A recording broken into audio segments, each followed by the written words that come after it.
অবশেষে শীতকালে একটা বিয়েবাড়ির নিমন্ত্রণ পেয়েই গেলাম, তাই বেশি দেরি না করে রেডি হয়ে চলে আসি পিসিমণির বাড়ি।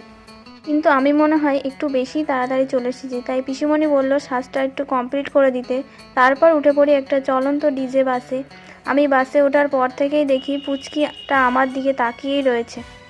10 মিনিটের মধ্যে পৌঁছে গেলাম গন্তব্যস্থলে। আমরা তো হেঁটেই গেলাম, আর দাদাকে কোলে করে নিয়ে গেল।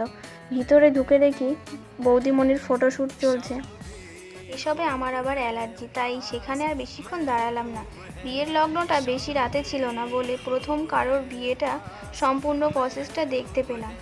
তারপর আর বেশি দেরি না করে মেইন টার্গেটটা পূরণ করে আসি। দেখি আমাদের বাড়ির ট্যাপাটেপি দুটো এসে দেখি যুদ্ধ শুরু করে দিয়েছে, আর যুদ্ধ থামিয়ে তারপর কিছু নিজেদের ছবিও তুলে নিলাম।